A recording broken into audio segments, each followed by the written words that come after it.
Hello and welcome, Inspired Podcast community. This is your new episode. My name is Caroline, and my today's guest is Kimberly Laverdure. And I'm so happy that she said yes to our interview today. How are you doing? I'm doing wonderful. Thank you so much for having me.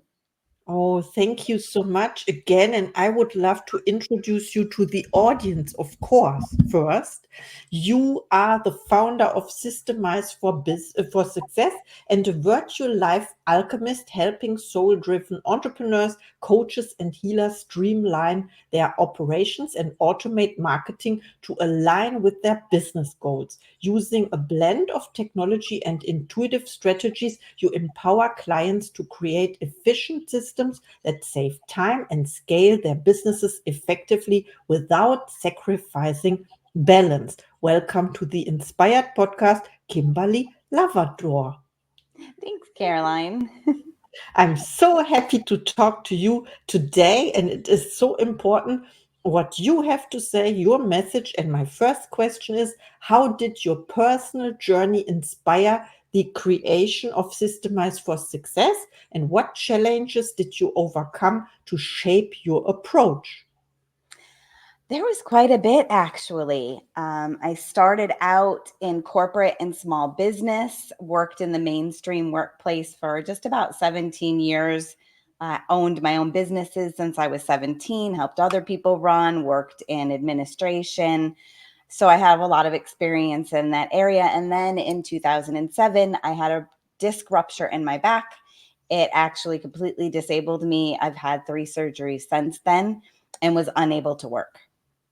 And through leaving an abusive marriage, having parental alienation happen with my 3 older boys, and then not being able to work, there's kind of a culmination of a really dark period. And my sister-in-law ran a women's empowerment magazine, and their editor-in-chief quit, just dropped the ball right before an edition was due to go out. And so I said, I'm a writer, I'm a copy editor, I can do this. And it started me into the online business world that I've now been in for 17 years. And having chronic back pain, autoimmune diseases, and having to systemize and process my life and my business so that I could do what I do, dealing with my health challenges, having children. That's how I started with everything that I do now, and how I teach people now to do that and also do it for my private clients. Wow, I love that. Systemize your business. But the title is Systemize for Success. This is even better Yeah. because not every business is successful, right? You need this automation, systemization, and then, of course, order and structure. And I would love to know more, of course. Can you explain how combining intuitive strategies with digital tools can help entrepreneurs streamline their operations and achieve balance? Yes, that is the other side of me that I have embraced over the years, is my intuitive, empathic, and psychic side. I actually have a side part of that that's also on my website if people are interested in that side. And because of that, I'm able to use my intuition to hold the vision of my clients' businesses, their goals, and those little aha feelings, those gut feelings that we get when we're going down a path. It's like, is this the right one? Is this launch the right time? A lot of my clients love to use the moon cycles and the astrological cycles to enhance what we're doing. And so it's actually really fun to bring that into the business. And when we do that with technology and picking the right pieces for the right business, you're able to then automate and systematize with the technology based on your needs. It's all customized. I've worked in hundreds and hundreds of platforms. And while I have my favorites, that doesn't mean that it works for everybody. And because of being able to learn quickly, I can also choose alongside of my clients and find the right platforms and tech stacks that work for them. Wow, I love That's your that. whole What question. you said 100 platforms or something, and I love that because I also love to explore new technologies as well. And what you said is so important. It it's not one fits all. You have to find the right tools for the right client, and you are the expert, of course. And then you shared something about the intuitive strategies, about the moon phases. And I never thought of it that way. When we say I don't know how you call it, when the moon is growing, then you can also grow your business at that time. Exactly. And if it's waning, then you're kind of just in that phase of, what should I do next? Is there something percolating here? And as the moon waxes and move towards new to full, there's a whole new energy in it. Yes, there's the moon calendar and you can work with it. I never did this before. I only know that there's a good time to go to the hairdresser or to plant whatever you plant, seeds Yeah. or vegetables, something like that. I Yeah, love it's that all approach. interactive. Yes. Wow. Amazing. My next question to you. What are some common mistakes entrepreneurs make when trying to automate their business, and how can they avoid them? I would say probably the biggest one is either it's one or the other. It's too few platforms, or just not the right one, or having too many, not knowing that you can pick, say, for example, your CRM that also includes your checkout pages, your landing pages. You don't have to have a whole funnel over here and a landing page here and a website here. And then it's finding things that work and not spending too much money. I'm really also on the financial side that we try to keep our budget down. So of course you can profit and not spend too much. And when you have too many platforms or too little, you're either costing yourself money in outgoing expenses, or you're costing yourself money and not streamlining and automating to have retention for your clients and a really good customer journey.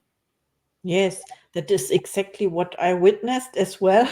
You have too little or too many. And most of the time, when I look for a solution, then it's already there. You always had it, you just don't know how to use it. For example, last year I bought let's say, yeah, it was a system to build landing pages, and it was a recommendation, and I was a little bit angry after after I logged in and I watched this stuff. How so I created landing pages, but I thought, what next? Because I wanted to offer or create online courses as well. And then I thought, it was so expensive and I cannot do this with this platform. So it took me 3 months to understand that I can do exactly this with the platform. And then I was very happy because it was already there. I didn't have to look for it anymore. Yes, Yeah, I that can understand that. And it gets frustrating because you don't want to spend more than you have to. And you also don't want to spend more time than you have to. So you want to be as streamlined as possible within the amount. And I also say, don't get into a platform that can't grow with you.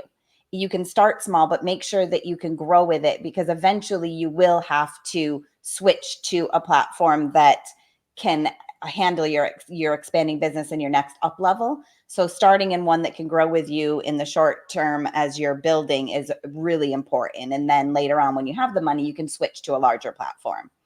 Yes, absolutely. I agree. So when I first discovered Be Connected, we are here at Be Connected, and you are here for the first time, and it replaces 9 other platforms because you can have your online courses, and they launched a CRM like 3 weeks ago or so.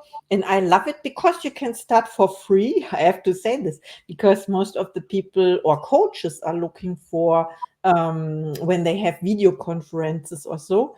And here you get 60 minutes for free, which is often enough for when you start, right? So it's for free. And I love it. And this is what we are doing. We record it. This is how I started my podcast, because my challenge was, or my goal was, not to spend any money at all. So I started with zero, and I used only free platforms. And then they get to a limit. Like for example, you mentioned CRM or a mailing list. Then you Mhm. have these free versions where you can send to 500 contacts or so, and when you have more, then you have to pay, of course. And I found out the last 2 days because I wanted to send something, and I found other solutions that were already there, and I'm so happy for that. So thank you so much for sharing. My next question is, how do you see feminine leadership influencing the future of business systems and technology in entrepreneurship? Yeah, that's a really great question. My sister-in-law and I also have another business together that is all about women's empowerment and connecting to our yonis, connecting to our inner wisdom, connecting to our intuition. And so using that in this business, which for me is very masculine. I'm very much in my masculine when I'm in my role as a virtual life alchemist. And I found that bringing in the feminine energy, and this isn't about gender, this is about energy. We all have masculine and feminine energy within us, men and women. So it's not gender specific, it's not sexual orientation, it's literally the energy that's in us, and bringing in the flow, the ebb and the flow, the listening to intuition, taking breaks, knowing that we as women burn out much quicker in that high energy, multitasking, always on. So knowing that when we can do this, we can change the whole landscape of how business is run, even for men who tend to go into burnout in a different way. And if we can all learn how to use that ebb and flow within the business landscape, wow, it can just change everything for how we work as heart-centered businesses, our culture with our teams, our culture and how we have our customer journeys and how we deal with our own clients. It can change everything. Wow, I love what you said, and it's a very important topic about, first of all, the two energies combined, masculine and feminine. Of course, we need both, and everyone has it. And I didn't know this.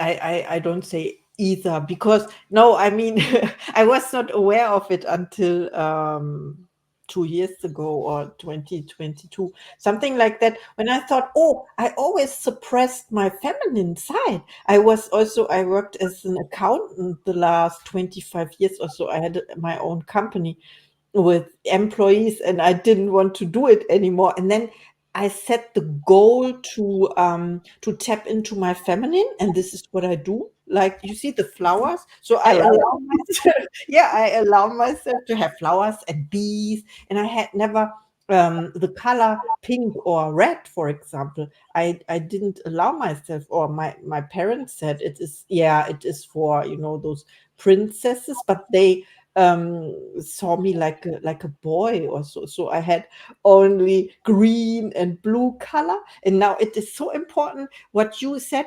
Would you say it is like a holistic approach, or when you consider both energies? Yeah, I mean, you could put it as holistic. I think it is more, it really is more connecting into your inner energy. And I actually had a mentor a couple years ago that had me connecting with my masculine. And I'm like, well, but I'm in my masculine all the time. She's like, but have you connected with him? I'm like, no. And it was this whole journaling and inner dialogue to connect. And wow, that just opened up everything, because your masculine energy come in to get things done, and then your feminine energy can take over to let you relax and kind of decompress afterwards. And how do you do it at the same time? Well, you can see behind me, I'm bringing in my colors. My purples and my greens of my branding are awesome, and they're bold, and that's what my website looked like, but I softened it with flowers in the background. I'm a gardener. I love my flowers. I love plants. I love nature. And so I bring in my nice bold, this is what I do for a living, and soften it with the more pastels and softer tones of the same colors. So there's a Wow. lot of ways to do it. How you have your space around you makes a big difference too. Yes, it's so true. It's about recognizing and not pushing away, because maybe people think, oh, I'm a man, I have to be masculine all the time, but it's not true. And then something is missing, and maybe burnouts are coming from that, not living our true nature, Yeah. something like that. Yeah. Authenticity is so important. Being able to be who you are and calling in your own tribe. Yes, and you mentioned your mentor or coach. Do you have mentors and coaches for yourself? And who was the best coach you ever had? I do. I've had them most of my inner journey life. So as I started to do my own inner healing, I would have my mentors and my coaches. I would say my sister-in-law has been the longest standing one, and so she's the one that got me to start it and recognizing how we call things in for ourselves for healing processes and learning lessons. But I would say one of my clients who we were both starting out, so we just exchanged services, and she helped me with my brand. She helped me bring the virtual life alchemist to life, because I started out as a virtual assistant, and I'm like, but I'm so much more than that. That my experience and my, out in the mainstream, I'm like, that's not just what I do is administrative things. I can lead, I can guide, I can give my own. So she really was instrumental in bringing that avatar of me to life for my business. Yeah, and you mentioned, was it the person who brought you into the women's magazine as well? Or? That was my sister-in-law. So again, we've Mhm. worked together on and off for over 15 years now in all her other businesses, and my brother. They're one of my clients with their couples community. And then we have our own business, my sister-in-law and I partner in, like I said, in the women's empowerment. I love that. I love long lasting relationships and when you work in harmony together and it works. Yeah. Yes. There's nothing like it. Can you share a success story of one of your clients? Yeah, we don't work together anymore, but we stay in touch. And that's the thing. Sometimes you're together for a long time, other times it's for a season. And when I came into his business, he was just all over the place. Didn't really know what to do next, how to make everything go from A to Z. And when I came in and at least just got some systems in place for him, got calendars organized our files, started with a task project management system, which I highly recommend. It just organizes your tasks. And if you have a team, you're able to delegate much easier. And so after about a month, he was able just to take a breath and be like, this is amazing to finally have this kind of support. It not just a virtual assistant who can handle tasks, but somebody that can actually project manage me and my business because he kind of needed it in his personal life too, so that he could take breaks and he could take vacations with his family and he could do some other things that he wanted to do and not just always be in work mode, working in the business all the time instead of on his business, and be where he needed to be. And that's kind of a success story for most of my clients, is getting their gifts out there and not working in their business, but being able to work on it. Yes, it's so important. Thank you so much for sharing to working on the business, of course. Then you can go on vacation. And I think the best is when you make yourself obsolete in your business, right? And Autopilot you makes can. it so great. Yeah, it's good. So I didn't succeed with that when I when I had my accounting company for 16 years. I thought I have to do it all. I have to do everything, and to I was not a slave, but so to say a slave from my employees. Because they asked the questions all the time and I had to help them. But it's a great learning, and I didn't want to do it anymore. Like, I the structure part and for other people, something like that. I Yes. think some of the best moments is when my team is just doing things and I'm like, oh, wow, I didn't get any questions today. Everything's just running so smoothly and everybody got their tasks done and everybody collaborated with each other for what they needed and they didn't come to me and ask. That's a success. You've Yeah. onboarded, you've trained well. I work with my team for a good 90 days very, very closely in their training when I'm bringing teams together for my clients. And it really is a testament when suddenly you realize you've actually gotten so much done today and nobody bothered you. Not that it's a bother, but you know what I mean by that. It didn't get any questions and everybody clocked in and clocked out and everything got done. What a beautiful thing. Yes, when everyone knows what to do next, and the questions you get are maybe about the weather or yourself and not about the task because everything is clear. Yes. Yes, I love it. So my next question is about your goals. Do you set goals for yourself or intentions, and what is one of your next projects? Yes, I do set goals for myself. I actually practice what I preach to my clients. So I set my short-term and long-term goals. I have my 30-day, 60, 90, 6 months, 1 year, 5 year plan. And I'm right in the middle of finishing up my group program. For 17 years, I have worked privately, word of mouth, referrals. I didn't really need a website. I didn't really need to put myself out there and get out in front of the camera instead of behind it all the time. And so that is what I'm working on now, as you can see now, getting on podcasts, doing more speaking, launching my group program so that I can teach others how to do this. And I don't always have to be the one doing it for my clients, but I can teach people how to do it. I can help them put their teams together, can help them put their SOPs together and their processes and systems and do it in a more of a group format. So that is my project. And my next goal is finishing my book that is launching in January. It's a co-authored anthology series with 29 other amazing women. So I have that on my plate to get done first. Oh, I love that. We will have an insight to this book. And also, I created an Amazon list for all the books of my beautiful podcast guests like you are. So Oh, it will be nice. on the list. Yes, of course.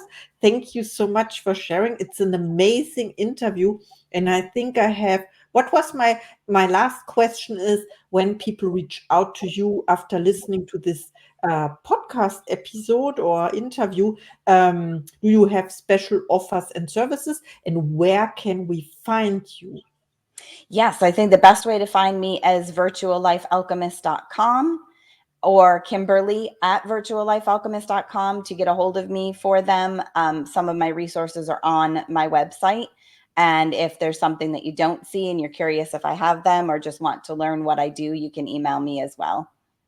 Wow, I love that. And we are connected on LinkedIn as well. And here Yes. at Be Connected, of course, you just joined, and I'm so happy to have you because here's the network already, 27,000 people, and you can connect to the world in over 100 countries. And now is time for your final thoughts to the audience, please. You don't know where your bottlenecks and inefficiencies are when you're inside of your business. And so even just making sure that you're auditing things and having a fresh pair of eyes makes a big difference in how you're connecting with your clients and your customers. And lastly, make sure that you leave time for yourself. Reclaim your time by automating and streamlining so that you can have set work hours, get off and go spend time doing the things that you love doing. Wow, that is so important. Thank you so much for your message. Goes out to the world now and for our interview, of course. And please reach out to Kimberly. She's amazing. She has information and processes not many people have, and she's willing to share it with us. So thank you so much, Thank you. and see you in the next episode.